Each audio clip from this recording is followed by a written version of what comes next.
रात इतनी घनी थी कि पेड़ों की कतारें दीवार जैसी लग रही थी। रवि की पुरानी साइकिल की चेन उतर चुकी थी और उसके हाथ ग्रीस से काले हो गए थे।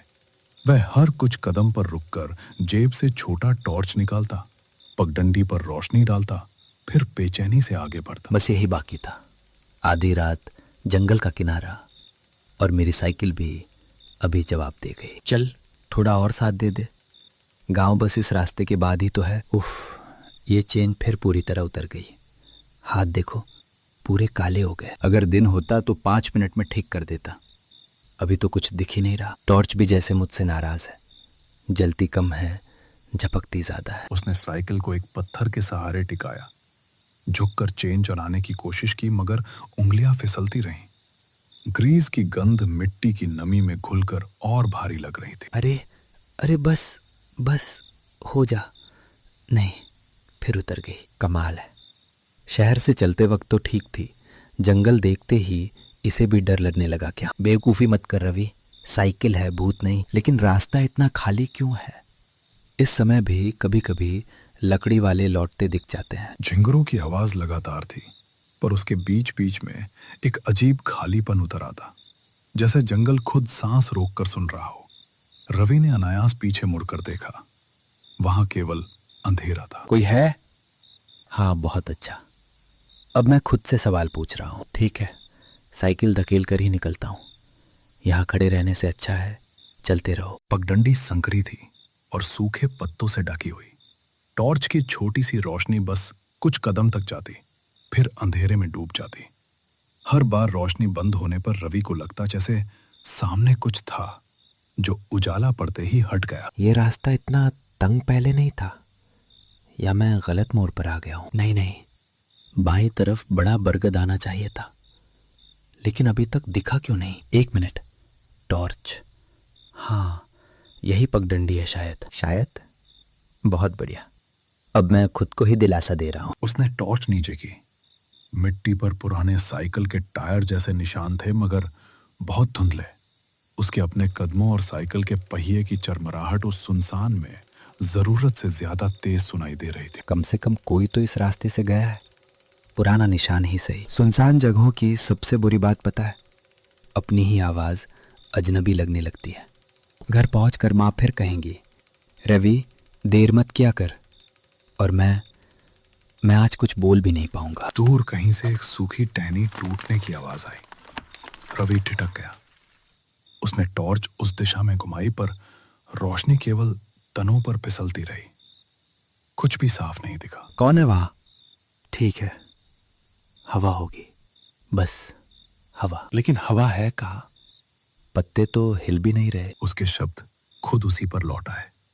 जंगल का सन्नाटा अब खाली नहीं, भरा हुआ लग रहा था, जैसे अंधेरे में कई अदृश्य आंखें उसे धीरे धीरे आगे बढ़ते देख रही हों। मुझे बस रास्ता पार करना है, कोई रुकना नहीं, कोई पीछे देखना नहीं। एक कदम, फिर एक और, बस इतना ही। खुली जगह पर पहुंचकर रवि रुका। वहां एक पुराना लकड़ी का पट टेढ़ा लटका था, लेकिन उस पर लिखा नाम मिट चुका था। सामने की पगडंडी 2 हिस्सों में बढ़ती दिख रही थी और दोनों ही एक जैसी अंधेरी थी। ये पहले कभी नहीं देखा। यहाँ तो सीधा रास्ता होता था। क्या मैं इतना भटक गया हूँ? नहीं, याद करो, स्कूल से लौटते वक्त बाबा ने यही इलाका दिखाया था, पर तब दिन था। और बाबा ने क्या कहा था? जंगल में शॉर्टकट मत लेना। हाँ, बहुत देर से याद आया। उसने साइकिल नीचे रखी और हाथ पैंट पर पोंछे, मगर ग्रीस और फैल गया। टॉर्च की रोशनी में उसकी उंगलियां लगभग काली दिख रही थी। उसे अचानक लगा जैसे ये उसके हाथ नहीं, किसी और के हों। छी, ये ग्रीस भी अभी उतरना था। ठीक से पकड़ भी नहीं पा रहा। अगर चेन चढ़ जाती तो मैं अब तक आधा रास्ता पार कर चुका होता। चलो सोचो, बायां रास्ता या दायां? तभी उसे बहुत धीमी सी आवाज सुनाई दी, जैसे कोई दूर से उसका नाम बोल रहा हो। आवाज इतनी हल्की थी कि वो यकीन नहीं कर पाया कि सच में कुछ सुना भी है या नहीं। नहीं नहीं, मैंने खुद ही सुना होगा। कोई मेरा नाम यहाँ क्यों लेगा इस समय? शांत रहो, पहले रास्ता चुनो। उसने दाएं रास्ते पर टॉर्च डाली। वहां पत्ते कम थे, जैसे हाल में कोई गुजरा हो। बाएं रास्ते पर झाड़ियां ज्यादा घनी थी। रवि ने गहरी सांस ली और साइकिल फिर से उठाई। नया रास्ता ठीक लग रहा है, कम से कम जमीन साफ है, और अगर गलत हुआ तो वापस आ जाऊंगा। हाँ बिल्कुल, जैसे ये जगह वापस आने दी। इस हिस्से में झिंगुरों की आवाज भी कम हो गई थी। धुंध जमीन के पास रेंग रही थी और टॉर्च की किरण उसमें फंसकर छोटी लगने लगी। रवि को हर कुछ कदम पर लगता जैसे उसके पीछे एक और पहिया घिसट रहा हो। नहीं, ये आवाज मेरी साइकिल की है और कुछ नहीं। पीछे मत देखो, पीछे मत देखो, बस चलो। उसने फिर भी पीछे देखा। पगडंडी खाली थी, मगर खाली होने के बाद भी उसे राहत नहीं मिली। उसने टॉर्च बंद की, फिर तुरंत घबराकर दोबारा जला दी। बेवकूफ, बंद क्यों की? अगर बैटरी बैठ गई तो? नहीं, बचाकर चलानी होगी, लेकिन बिना रोशनी के एक कदम भी नहीं। अचानक उसकी साइकिल का अगला पहिया किसी जड़ में अटक गया। वो लड़खड़ाया, संभला और टॉर्च हाथ से छूटकर मिट्टी में जा गिरी। रोशनी घूमती हुई एक पेड़ के तने पर जाकर टिक गई। अरे नहीं नहीं नहीं, टॉर्च मत टूटना प्लीज। मिल गई। हाँ, चल रही है। टॉर्च उठाते ही उसकी रोशनी पेड़ के तने पर बने पुराने खरोचों पर पड़ी। वे खरोचे सीधी नहीं थी, किसी ने जैसे बार बार नाखून या चाकू से एक ही जगह कुरेदा हो। नीचे मिट्टी में कुछ गोल निशान भी थे जो पहिए जैसे नहीं लगते थे। ये किसने किया होगा? जानवर?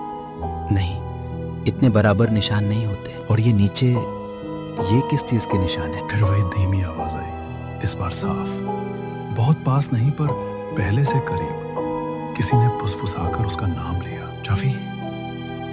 जंगल फिर तुरंत चुप हो गया। कौन है? सामने आओ। ये मजाक बिल्कुल अच्छा नहीं है, सुन रहे हो? सामने आओ। कोई जवाब नहीं आया, केवल धुंध, पेड़ और उसकी अपनी तेज सांसें। लेकिन अब वो पक्का जानता था, आवाज उसने सचमुच सुनी थी। मुझे वापस जाना चाहिए, अभी। हाँ, अभी। रवि ने साइकिल मोड़ी, पर जिस दिशा से वो आया था वही रास्ता अब अलग लग रहा था। पेड़ों की दूरी, झाड़ियों का फैलाव, सब कुछ सूक्ष्म रूप से बदला हुआ था। तभी धुंध के पार बहुत दूर एक हल्की सफेद रोशनी चमकी, न टॉर्च जैसी न लालटेन जैसी। ये पहले नहीं थी। गांव की रोशनी? नहीं, इतनी भीतर से कैसे दिखेगी? कोई आदमी होगा, शायद वन चौकी। रोशनी एक पल के लिए गायब हुई, फिर दोबारा चली। इस बार थोड़ी ऊंची, जैसे हवा में तैर रही हो। रवि का गला सूख गया। डर उसे पीछे खींच रहा था, पर वही रोशनी उसकी नजर पकड़ कर खड़ी थी। नहीं जाना चाहिए, बिल्कुल नहीं। लेकिन अगर वहां कोई है तो मदद मिल सकती है। और अगर कोई नहीं है, फिर भी यहाँ अकेले खड़े रहने से तो अच्छा है। उसने साइकिल का हैंडल कसकर पकड़ा। ग्रीस से फिसलती उंगलियों के बावजूद उसने कदम आगे बढ़ाया। जैसे ही वो रोशनी की दिशा में चला, झिंगुरों की आवाज अचानक पूरी तरह बंद हो गई। ये चुप्पी, अभी अभी सब आवाजें बंद हुई हैं। ऐसा क्यों लग रहा है जैसे पूरा जंगल मुझे वहां जाने दे रहा है? रोशनी फिर चमकी। इस बार उसके भीतर किसी आकृति की धुंधली परछाई उभरी, लंबी, स्थिर और मानो उसका इंतजार करती हुई। रवि जड़ हो गया। वहां कोई खड़ा है। कौन है? अगर सुन सकते हो तो कुछ बोलो। परछाई हिली नहीं। फिर उसी दिशा से बहुत धीमी, लगभग स्नेह भरी आवाज आई। उसके हाथ से साइकिल छूटते छूटते बची। रवि, देर हो गई, अब इधर आओ। ये आवाज, मैं इसे जानता हूं, लेकिन ये तो हो ही नहीं सकता। सफेद रोशनी एकदम तेज हुई और रवि की आंखें फैल गईं। सामने जो चेहरा उभरने लगा, उसे देखकर उसके पैरों ने जैसे जमीन पकड़ ली। बाबा? रवि की आंखें उस चेहरे पर अटक गईं। साइकिल का अगला पहिया बगल के पत्थर से टकराया और सूखी रात में एक छोटी साफ आवाज गूंज गई। बाबा, सच में आप ही हो? आवाज धीमी रखो रवि, यहाँ गूंज जल्दी जवाब देती है। आप तो कई साल पहले।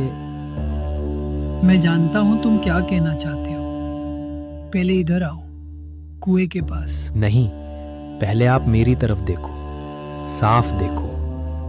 आप कौन हो? अगर मैं मुड़कर पूरा चेहरा दिखा दूं, तो क्या तुम यकीन कर लोगे? मुझे यकीन नहीं हो रहा। आपकी आवाज वही है, लेकिन ये हो नहीं सकता। बहुत सी चीजें हो नहीं सकती, फिर भी हो जाती है। जैसे तुम्हारा आज रात यहाँ आना। मुझे यहाँ किसने बुलाया?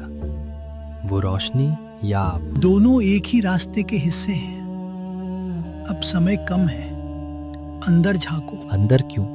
वहाँ क्या है? जो तुमसे छिपाया गया और जो अभी भी तुम्हारा नाम जानता है। मेरा नाम? नीचे कोई है क्या? तुम खुद देख लो। मेरी बात पर भरोसा नहीं है तो अपनी आंखों पर कर लो। लालटेन वाला आदमी बिना हिले कुएं की ओर हाथ उठाता है, जैसे किसी तय रस्म के तहत रवि को किनारे तक बुला रहा हो। अगर ये सपना है तो बहुत बुरा सपना है। काश ये सपना होता। आप मुझे डरा क्यों रहे हो? मैं डरा नहीं रहा, मैं देर से पहुंचा हूं। देर? किस बात की देर? उस बात की जो इस कुएं ने सालों से रोके रखी है। रवि के कदम भारी थे, हर कदम पर मिट्टी चरमराती और कुएं के पास की ठंडी हवा उसकी गर्दन से सरकती हुई नीचे उतरती जाती। ये कुआं तो बरसों से सूखा पड़ा है। गांव वाले इसके पास भी नहीं आते। क्योंकि उन्हें सिर्फ इसकी दीवारें दिखती हैं, गहराई नहीं। आप यहाँ पहले भी आए हो? जितनी बार जरूरत पड़ी उतनी बार। आप मेरे बाबा हो तो मुझे पहचानते होगे। बताइए, मैं बचपन में किससे डरता था? अंधेरे से नहीं, बंद जगहों से और पानी में दिखते अपने उल्टे चेहरे से। ये बात बहुत कम लोगों को पता थी। मुझे तुमसे ज्यादा पता है रवि, इसलिए कह रहा हूं जल्दी करो। जल्दी किस लिए? नीचे क्या बदल जाएगा? नीचे नहीं, तुम्हारे ऊपर। जो सुन रहा है वो इंतजार नहीं करता। कौन सुन रहा है? जंगल, कुआं या कोई आदमी छिपा है? अगर आदमी होता तो तुम्हें अब तक दिख जाता। मुझे ये सब अच्छा नहीं लग रहा। फियर। अच्छा लगना जरूरी नहीं, सही होना जरूरी है। अगर मैं अंदर नहीं देखूं तो? तब वही चीज ऊपर देखने लगेगी। सीधा बोलिए, पहेली मत बनाइए। ठीक है, इस कुएं में पानी से ज्यादा निशान बचे हैं और निशान कभी अपने आप नहीं बनते। रवि के होठ सूख गए। उसने जेब टटोली, टॉर्च निकाली, पर अंगूठा स्विच पर जाते जाते रुक गया। अगर नीचे कुछ हुआ तो आप मेरी मदद करोगे? जितनी कर सकता हूँ उतनी करूँगा, लेकिन देखना तुम्हें ही पड़ेगा। आप ये बात ऐसे कह रहे हो जैसे आप खुद नीचे नहीं देख सकते। मैं देख चुका हूँ, इसीलिए चाहता हूँ कि तुम भी देखो। कांपते हाथों से रवि ने टॉर्च चलाई। पीली सफेद किरण पहले कुएं की टूटी मुडेर पर फिसली, फिर धीरे धीरे भीतर उतरने लगी। कुछ साफ नहीं दिख रहा, बहुत नीचे अंधेरा जमा है। रोशनी बीच में मत रोको, सीधा तल तक ले जाओ। तल में थोड़ा पानी है, बस इतना। पानी कम है, बाकी जो है उसे देखो, दीवारें। एक मिनट, ये काली लकीरें क्या है? ध्यान से देखो, ऊपर से नीचे तक गई है ना? हाँ, लंबी है, टेढ़ी भी, जैसे किसी ने। बोलो, जैसे किसी ने क्या? जैसे किसी ने नाखून घसीटे हों, बहुत बार, बहुत जोर से। और कुछ जगह ईंट उखड़ी हुई है, काई पर भी निशान है। ये पुराने नहीं लग रहे। क्योंकि सब पुराने नहीं है। मतलब यहाँ कोई हाल में आया था? आया नहीं, रुका था। नीचे इतने कम पानी में कोई पागल ही होगा। पागलपन और फंस जाना दोनों अलग बातें हैं। आप कहना क्या चाहते हो? कोई गिरा था? गिरना अचानक होता है, ये निशान धीरे धीरे बने हैं। तो कोई बाहर निकलने की कोशिश कर रहा था। हाँ। और निकल नहीं पाया? शायद नहीं, या शायद उसे निकलने नहीं दिया गया। टॉर्च की रोशनी नीचे के काले पानी पर पड़ी। सतह लगभग स्थिर थी, लेकिन बीच बीच में गोल लहरियां बनकर अपने आप मिट जाती थी। रुको, पानी हिल क्यों रहा है? हवा भी नहीं है। मैंने कहा था जल्दी कर। नीचे कोई जानवर है क्या? सांप, नेवला? जानवर निशान छोड़ते हैं, ये निशान कहानी छोड़ते हैं। मुझे आपकी ये बातें बिल्कुल पसंद नहीं आ रही। पसंद बाद में करना, अभी देखना। बाईं दीवार पर रोशनी डालो। जैसे ही रोशनी बाईं दीवार पर गई, लकीरों के बीच कुछ और उभरा। गहरे धब्बे, 5-5 की दूरी पर, मानो किसी ने भीगी उंगलियां ईंटों पर दबाई हों। ये देखो, ये तो हाथ के निशान जैसे लग रहे हैं, छोटे नहीं, बड़े। कितने? 1 2 नहीं, कई है, ऊपर तक। क्या उनमें से कोई तुम्हें जाना पहचाना लगता है? हाथ का निशान पहचानूं मैं? आप कैसी बात कर रहे हो? कुछ निशान आंख नहीं, याद पहचानती है। याद मेरी? मैं तो पहली बार ये सब देख रहा हूँ। पहली बार देख रहे हो, पहली बार सुन नहीं रहे। क्या मतलब? बचपन में तुमने इसी कुएं के बारे में एक बात सुनी थी, घर में, बरसात की रात। नहीं, मुझे कुछ याद नहीं। याद करो, तुम्हारी माँ ने दरवाजा बंद किया था, मैंने लालटेन बुझाई थी, बाहर किसी के खुरचने की आवाज आ रही थी। बस क्या हुआ? मुझे थोड़ी सी आवाज याद आ रही है, जैसे दीवार पर कुछ रगड़ा जा रहा हो। वही आवाज फिर शुरू होने वाली है। नहीं, मैं यहाँ से जा रहा हूँ। अभी गए तो वो तुम्हारे साथ जाएगा। कौन जाएगा? साफ नाम लो। नाम लेना आसान है, रोकना मुश्किल। आप हर बात आधी क्यों बोलते हो? क्योंकि आधी बात सुनकर भी तुम कांप रहे हो, पूरी सुनोगे तो भागोगे। मैं भाग ही रहा हूँ। रवि पीछे हटने लगा, लेकिन तभी उसकी टॉर्च की किरण नीचे पानी के पास एक गोल फीकी चमक पर अटक गई, जैसे किसी धातु की चीज आधी कीचड़ में दबी हो। रुको, वहां कुछ पड़ा है, चमक रहा है। ध्यान से देखो। ये कोई डिब्बा नहीं, शायद कड़ा नहीं। और पास से रोशनी तो। ये तो घड़ी लग रही है, पुरानी कलाई घड़ी। किसकी? मैं कैसे? नहीं, ये वही पट्टा है, भूरे चमड़े वाला। अब पहचान रहे हो? ये आपकी घड़ी जैसी है बाबा, ये आपकी जैसी है। जैसी नहीं, वही है। एक पल के लिए जंगल फिर बिल्कुल शांत हो गया, इतना शांत कि रवि को अपनी सांस और कुएं के तल से उठती हल्की टप टप दोनों अलग अलग सुनाई देने लगी। अगर घड़ी आपकी है तो वो नीचे कैसे पहुंची? यही सवाल तुम्हें पहले पूछना चाहिए था। नहीं, पहले ये बताइए कि आप कौन हैं? मेरे बाबा या कोई और? मैं वही हूँ जिसे तुम बाबा कहकर पुकारते रहे, लेकिन मैं वैसा नहीं हूँ जैसा तुम याद करते हो। इसका मतलब क्या है? आप जिंदा नहीं हो, फिर भी आ खड़े हो। कुछ चीजें मर कर भी एक जगह से बंधी रह जाती हैं। इस कुएं से? इस कुएं से और उस रात से। कौन सी रात? इस रात में लौटा ही नहीं। सबने कहा था आप नदी की तरफ गए थे। सबको वही कहना आसान था। तो सच क्या था? सच नीचे पड़ा है, घड़ी के पास नहीं, उसके नीचे। नीचे और क्या है? जो मुझे मिला था और जिसने मुझे जाने नहीं दिया। मैं ये नहीं कर सकता, मैं नीचे नहीं उतरूंगा। मैंने तुमसे उतरने को नहीं कहा, अभी सिर्फ सुनो। मैं सुन रहा हूँ। जब पानी कम होता है तब कुआं चीजें लौटाता है, पहले आवाज, फिर निशान, फिर चेहरा। चेहरा? और आज उसने तुम्हें मेरा चेहरा दिखाया। तो क्या ये सब उसी ने बनाया ताकि मैं यहाँ आऊं? नहीं, उसने बुलाया, मैं सिर्फ रास्ते में खड़ा। उसने? कौन? जवाब आने से कुएं के भीतर से बहुत धीमी भीगी सी खराश उठी, जैसे नाखून ईंट पर धीरे धीरे रगड़ रहे हो। आपने सुना? ये वही आवाज है, वही। हाँ, अब उसने भी तुम्हें सुन लिया है। बाबा, नीचे कुछ हिल रहा है। फुसफुसाहट के तुरंत बाद कुएं के ऊपर की हवा जैसे जम गई। रवि का हाथ बक्से पर ठिठका, पर उसने तस्वीर, पुराने सिक्के और लाल कपड़े में लिपटी हड्डी वापस नहीं रखी। उसने उन्हें जल्दी से अपनी बाहों में समेट लिया, जैसे अब इन्हें छोड़ना गलती होगी। नहीं, अब ये चीजें मैं वापस नहीं रखूंगा, ये मुझे यूं ही नहीं दिखाई गई। संभाल कर पकड़ो, जो ऊपर आया है वो लौटना नहीं चाहता। अभी कुएं से जो बोला उसने मेरा नाम लिया, उसे कैसे पता कि मैं यहाँ हूं? उसे तुम्हारे आने का इंतजार था, बहुत पहले से। और आप रास्ते में खड़े हैं, यही कहा था आपने। किसके रास्ते में, मेरे या उसके? आज रात दोनों रास्ते एक ही जगह मिलते हैं। लालटेन की लौ बेचैनी से फड़फड़ाई।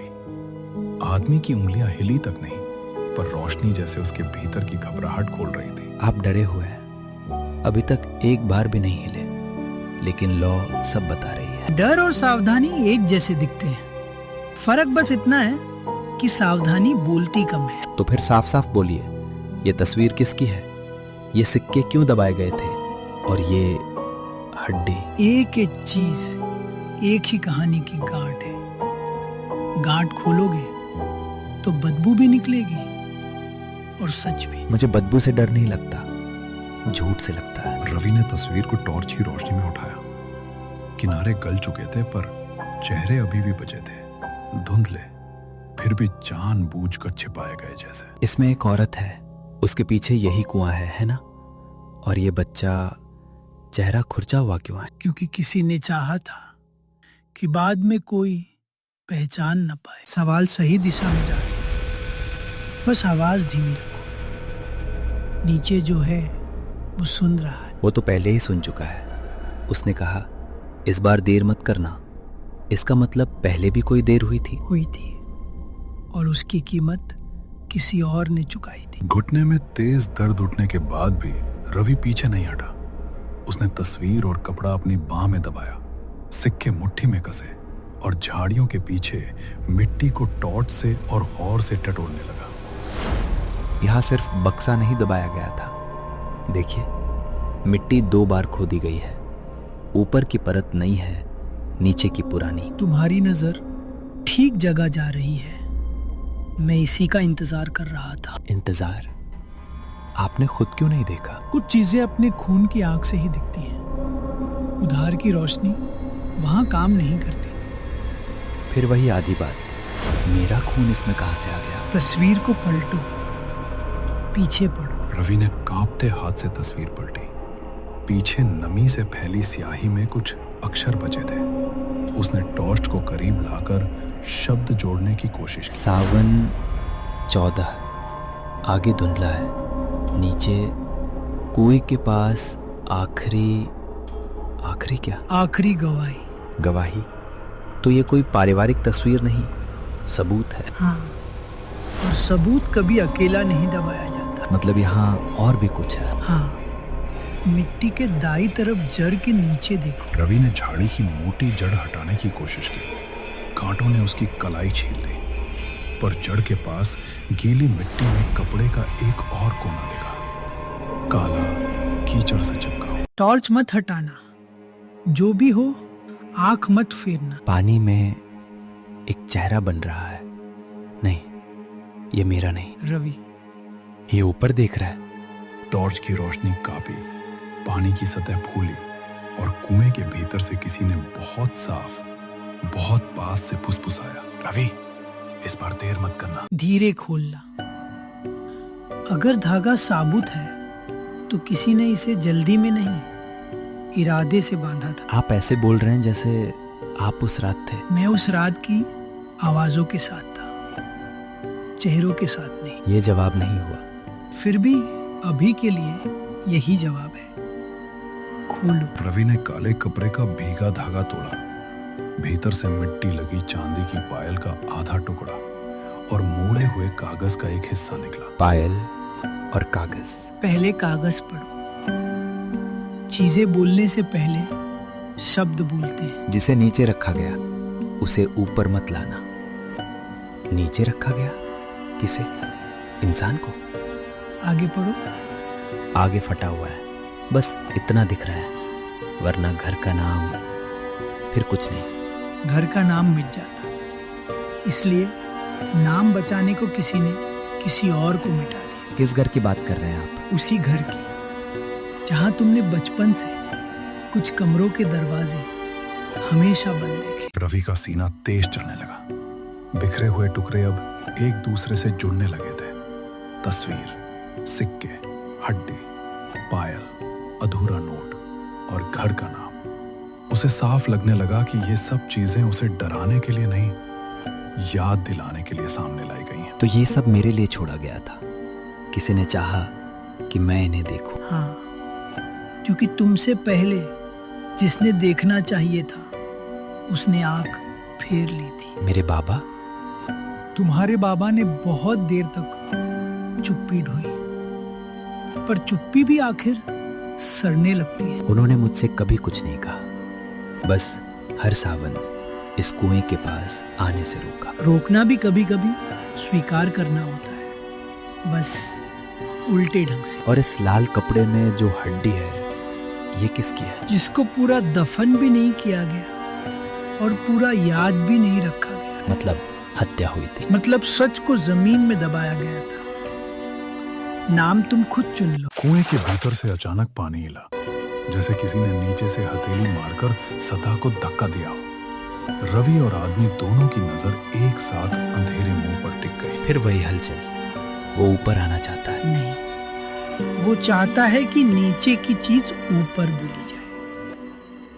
फर्क समझो? अगर मैं ये सब लेकर चला जाऊं तो क्या वो रुक जाएगा? नहीं, सच को उठाकर भागने से सच शांत नहीं होता, उसे पूरा पढ़ना पड़ता है। पूरा पढ़ने के लिए पूरा कागज चाहिए।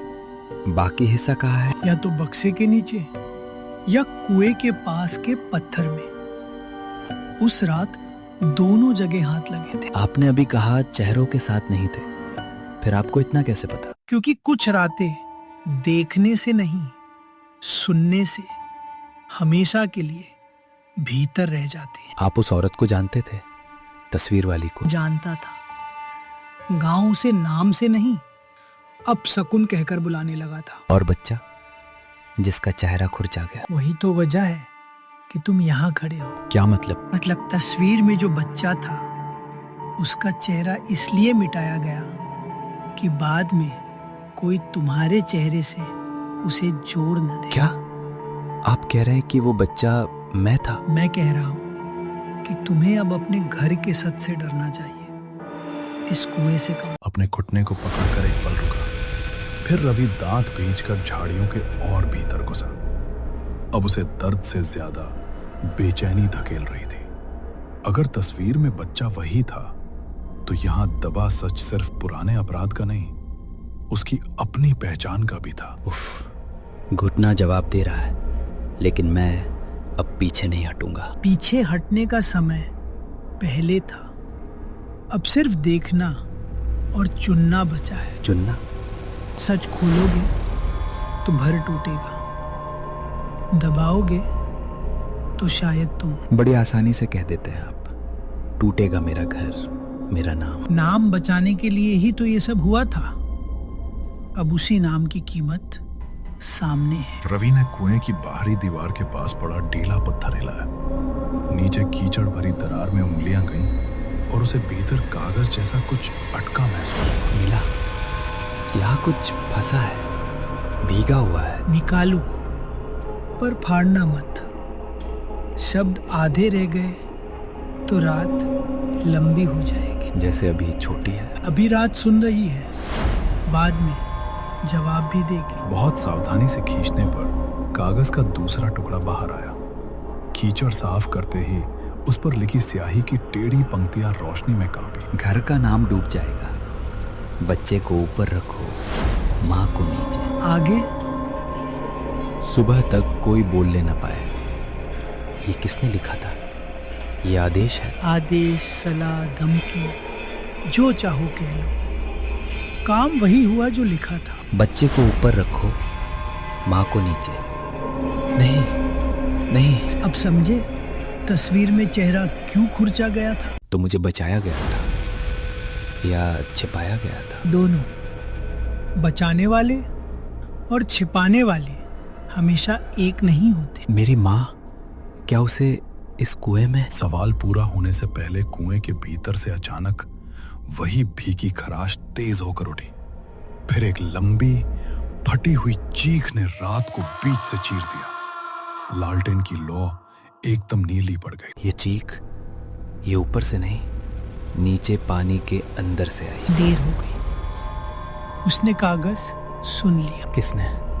मेरी माँ ने या जिसने उसे नीचे रखा? अगर अब भी फर्क नहीं समझे तो कुएं में देखो मत। लेकिन रवि ने फिर भी देखा। पानी की सतह पर इस बार सिर्फ एक चेहरा नहीं था, दो परछाइयां थी, एक औरत की और उसके पीछे किसी ऐसे आदमी की जिसकी गर्दन टेढ़ी थी और आंखें सीधे रवि पर टिकी थी। बाबा, ये चेहरा, ये मेरे बाबा जैसा क्यों लग रहा है? पानी की सतह पर दो परछाइयां अभी पूरी तरह बिखरी भी नहीं थी कि कुएं की भीतरी दीवार की गीली मिट्टी उभरने लगी। कीचड़ में लिपटा एक छोटे बच्चे का हाथ ऊपर आया, उंगलियां हवा पकड़ने की तरह कांपी और रवि डर से पीछे हटते हुए पत्थर की दीवार से जाने लगा। नहीं, ये क्या है? ये बच्चा यहाँ नीचे कैसे? पीछे मत हटो, दीवार से टिके रहो वरना फिसल जाओगे। तुमने देखा? तुमने साफ देखा? ये हाथ सच में है? मैं पागल नहीं हो रहा। मैंने भी देखा और यही बात सबसे बुरी है। बाहर मुंडेर पर टंगी लालटेन की लौ अचानक लंबी हुई, फिर उसके बीच में नीला रंग चढ़ने लगा। आदमी ने उसे कसकर पकड़ा, मगर उसकी उंगलियों में पहली बार घबराहट साफ थी। अभी तक तुम ऐसे बोल रहे थे जैसे सब जानते हो, अब डर क्यों रहे हो? क्योंकि अब सिर्फ आवाज नहीं रही, अब नीचे दबा हुआ हिस्सा जाग रहा है। दबा हुआ हिस्सा? किसका? मेरी माँ का या उस बच्चे का?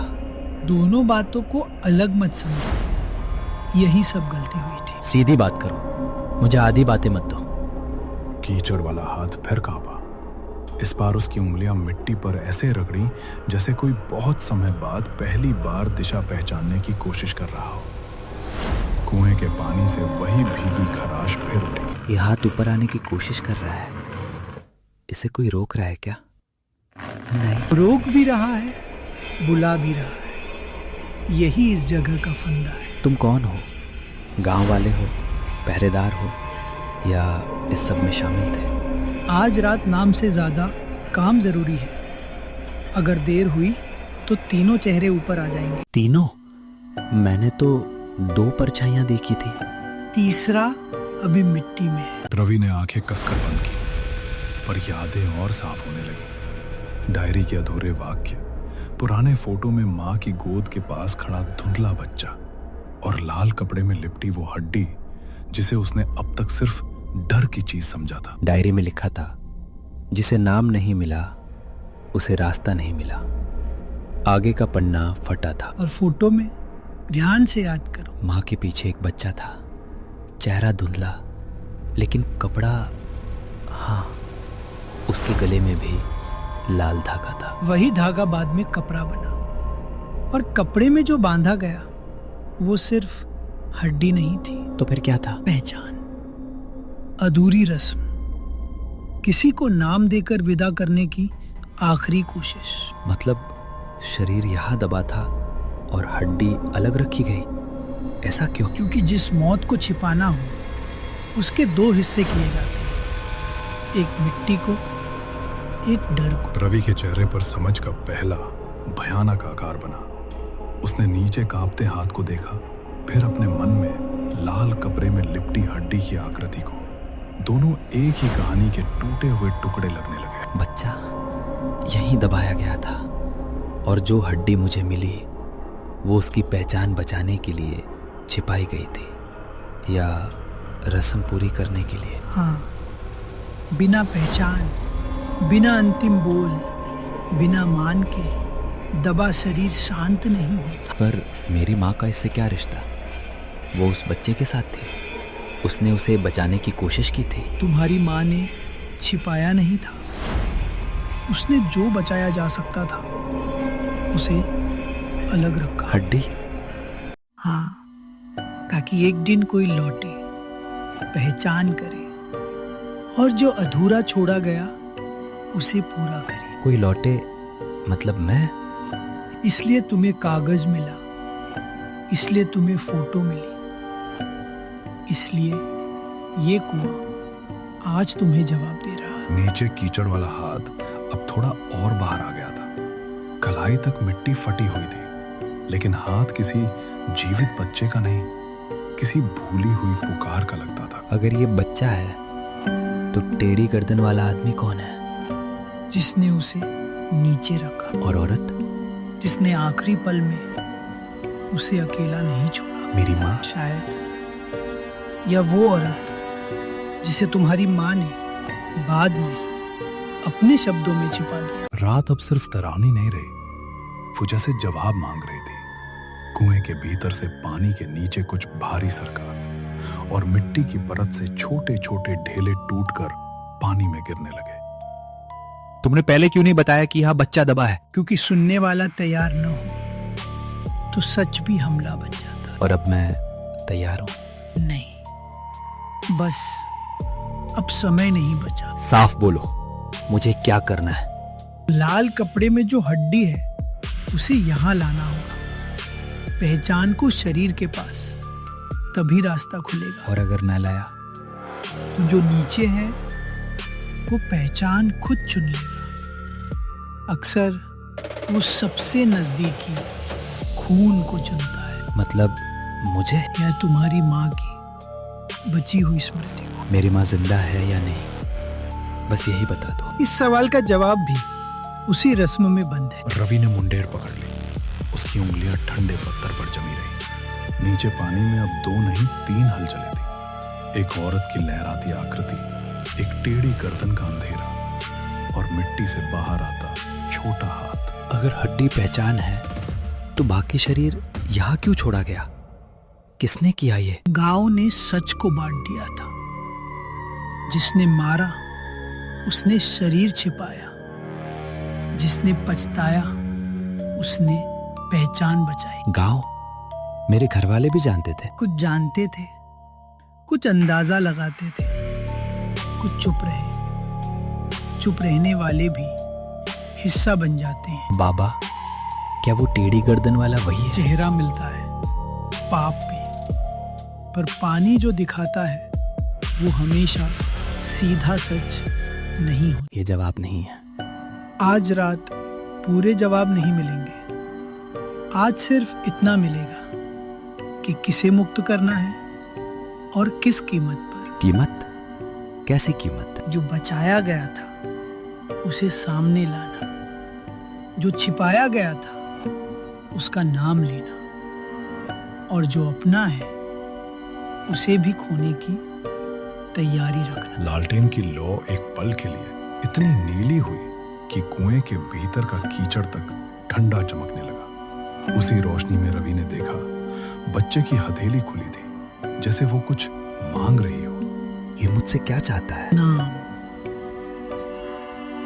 मुझे उसका नाम नहीं पता। इसलिए वो अभी तक अटका है। डायरी में कोई नाम नहीं था, सिर्फ अधूरे वाक्य थे। अधूरे वाक्य कभी कभी नाम से ज्यादा बोलते हैं।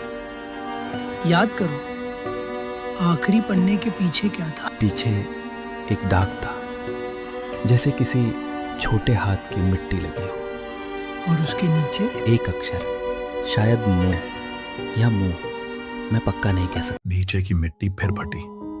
बच्चे का हाथ अब आधी बांह तक बाहर था, लेकिन बाकी शरीर अब भी दीवार के भीतर अटका था।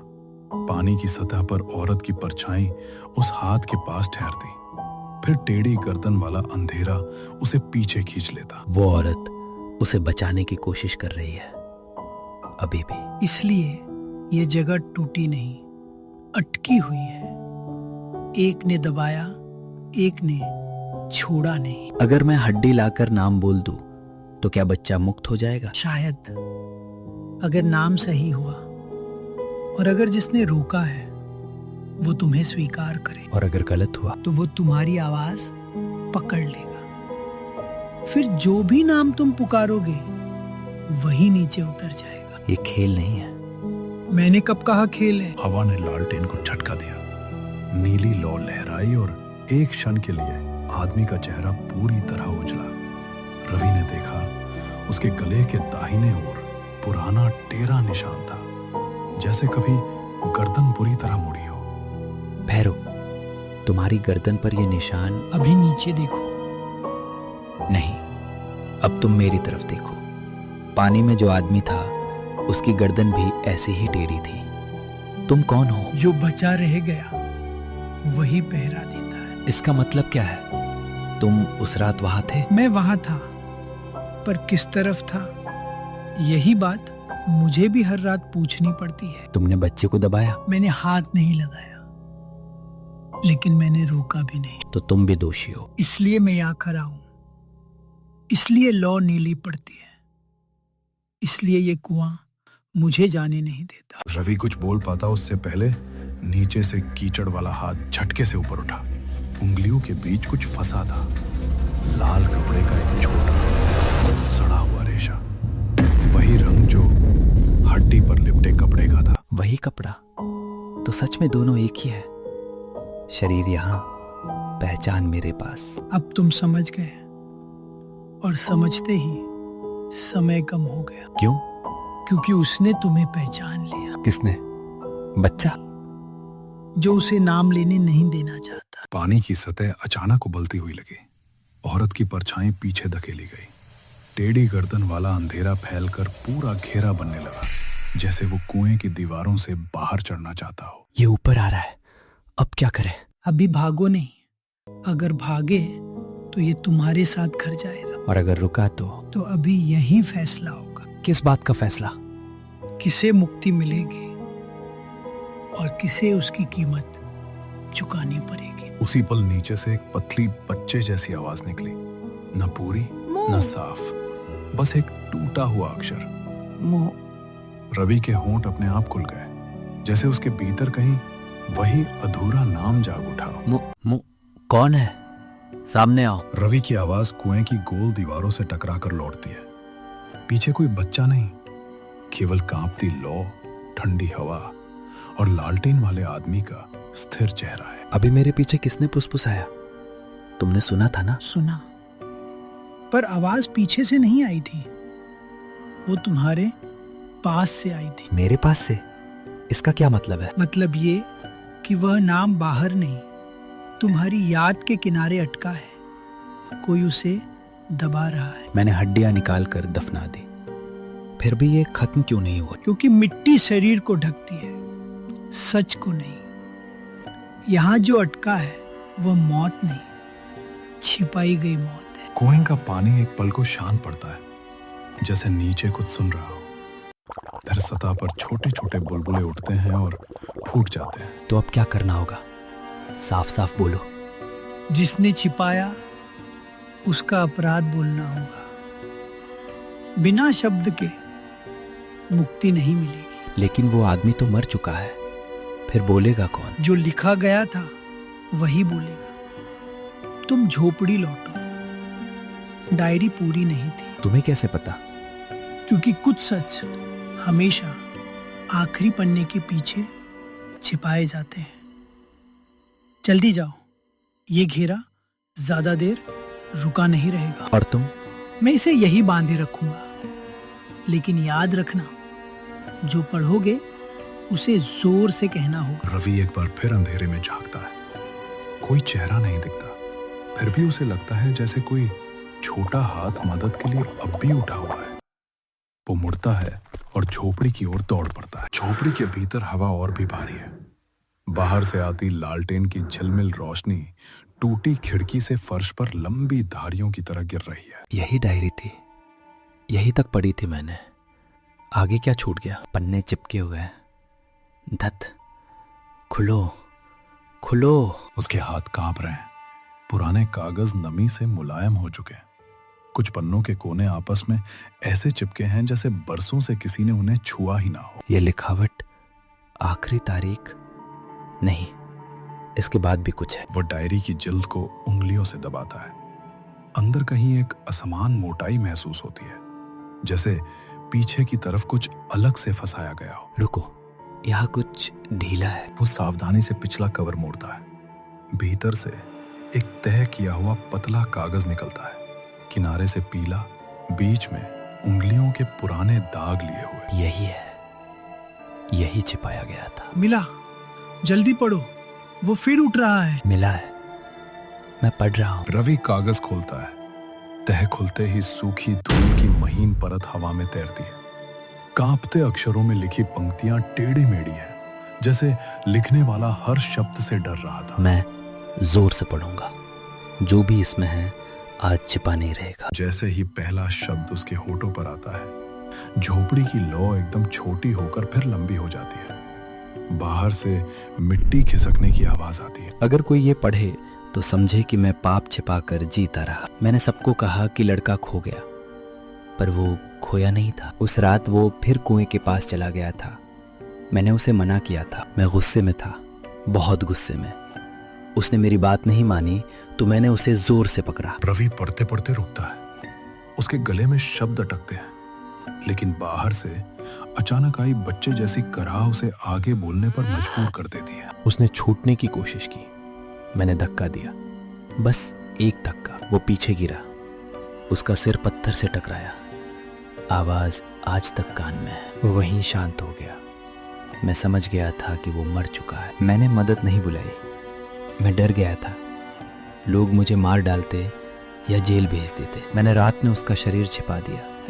पहले झोपड़ी में रखा, फिर मौका देखकर दफना दिया। बाहर कुएं से उठती गूंज अब भारी नहीं, टूटी हुई लगने लगती है, जैसे किसी ने लंबे समय से बंद दरवाजे की कुंडी भीतर से खोल दी हो।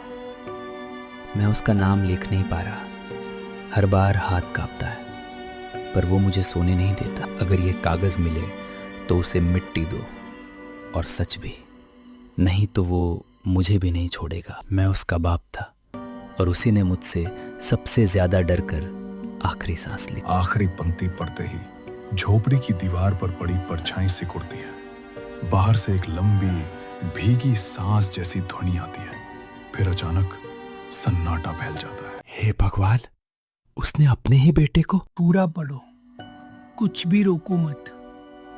सच आधा बोला तो अंधेरा फिर लौटेगा। बस यही लिखा है, सब साफ है। अब नाम छिपा नहीं है, अब मौत छिपी नहीं है। कुएं के चारों ओर की मिट्टी अब पहले जैसी कांप नहीं रही। दिया की लौ सीधी हो गई है और पानी की सतह पर पहली बार रात का आकाश साफ दिखाई देता है। मैंने सब पढ़ दिया। उसने धक्का दिया था, बच्चा गिरा, सिर लगा और वो मर गया। अब ये जगह सुन चुकी है, अब उससे भी कहो जिसे सबसे देर से ये सुनना मिला। किससे? बच्चे से? हाँ, उसे बताओ कि उसकी मौत छिपी नहीं रही। उसे बताओ कि अब वह अकेला नहीं है। सुनो, मैं तुम्हारा नाम नहीं जानता, लेकिन मैं सच जान गया हूं। तुम्हारे साथ बुरा हुआ था, तुम्हें छिपाया गया, बुलाया गया। अब नहीं। पानी की सतह पर एक पल के लिए छोटे पैरों जैसी हल्की लहरें बनती हैं। काला घेरा बीच से खुलता है और भीतर की गहराई पहले जितनी भयानक नहीं लगती। तुम्हें मिट्टी मिली है, तुम्हें सच भी मिल गया। अगर तुम यहीं अटके थे तो अब जा सकते हो। और उसके बाप को? उसके लिए दया नहीं मांगूंगा, पर जो उसने छिपाया था वो आज खत्म हुआ। यही उसका हिसाब है। कुएं के भीतर से एक बहुत हल्की, लगभग मुस्कान जैसी सांस उठती है। न कराह न चीख, बस एक थकी हुई रिहाई। क्या ये खत्म हो गया? जो बंधा था वो खुल गया, जो भूखा था उसे शब्द मिल गए। अब ये तुम्हारे साथ घर नहीं जाएगा। तुम कौन हो? सच बताओ, इतने समय से तुम सब कैसे जानते थे? मैं बस वो हूं जो देर से पहुंचे सच का पहरा देता है। आज मेरी जरूरत खत्म हुई। रवि उसकी ओर देखता है। लालटेन की रोशनी एक झोंके में कांपती है। अगले ही पल वहां केवल रोशनी है, आदमी का चेहरा नहीं, जैसे वो अंधेरे और उजाले के बीच घुल गया हो। अरे कहाँ गए तुम? पूर्व दिशा में आसमान का रंग हल्का पड़ने लगता है। रात की कड़ी पकड़ ढीली हो रही है।